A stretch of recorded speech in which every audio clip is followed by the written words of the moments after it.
Spare down, right lane. You're what here?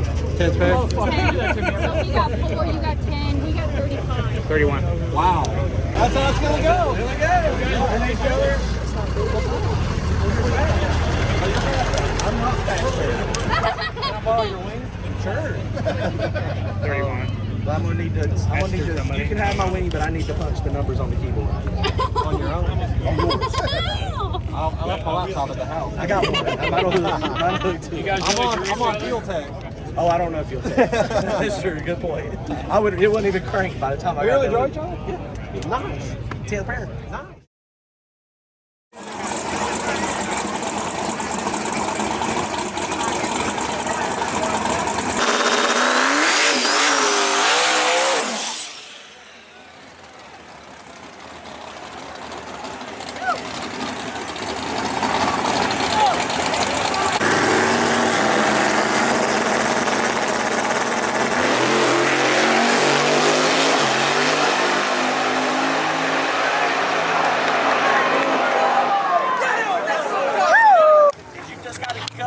soon as you get target loose. Don't wait for the light. I'll make sure to tell Zipper. Don't worry about it. Okay? As soon as it hits target loose, just fucking roll. Just go.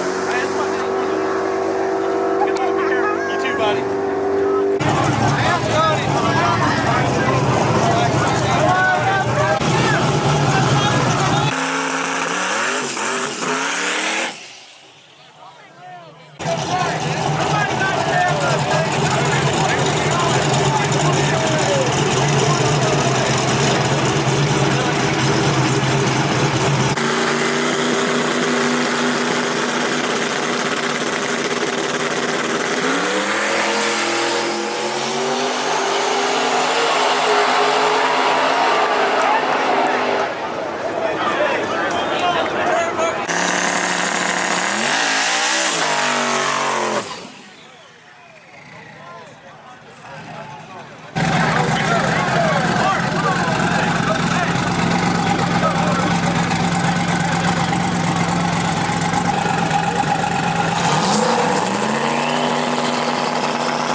almost got me from the company. When I seen that he was away from me, I said, yeah, that shit over.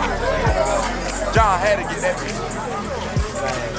Dante, what it look like to you? Oh, you on the video now?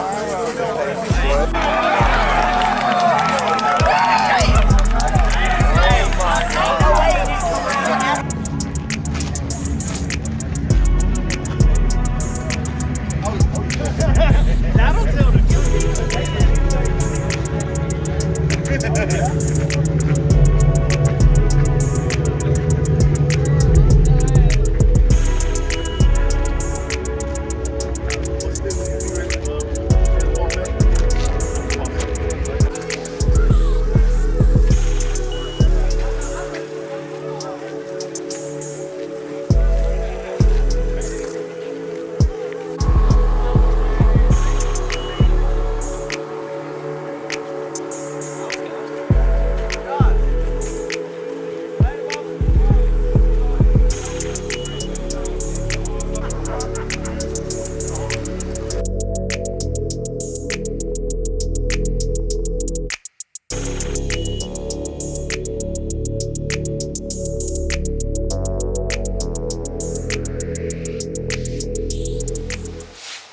Alright guys, well we are back in Missouri after a long weekend in Rockingham, North Carolina. Dig or Die, Dig Days number 4.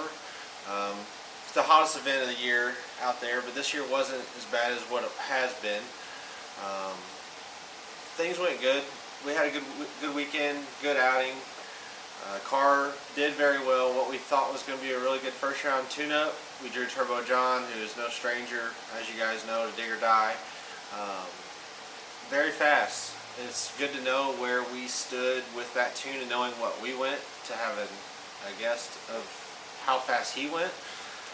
We are working already on the car to do some changes, make it a little faster, stator change some things up in the transmission for sure, from where it's been for the past 2 years to where it's a little bit more versatile from whatever surface we throw at it. Jordan, the whole deal with him, the night we showed up for tests, we showed up to Rockingham on Friday about 4 o'clock, got camp set up, got the trailer set up, got the car set up, and was going out to the street. I went out, made a couple hits before he was ready, and then whenever we brought his car out to make a hit, it did a good burnout, and then it instantly just it's like it broke the converter and just redline to 8,500 RPM. We had no idea why. Went back to the pits. He thought he had it in high gear whenever he launched it. Went to make another test hit, and it does the same thing like 20 feet out. What we found out once we got it in the trailer is that 3 out of 5 of the flex plate bolts had completely backed out or completely gone, and there was, I don't know, probably 3/8 of an inch at least gap between the back of the mid plate and the bell housing itself. So it was basically fixing to drop the trans out on the street. Found that in time, got the converter loose from the flex plate, got it seated back in the pump with the pry bar.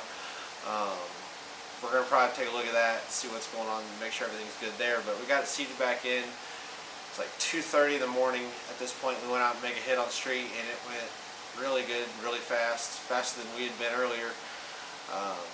So we figured that we're good for the race.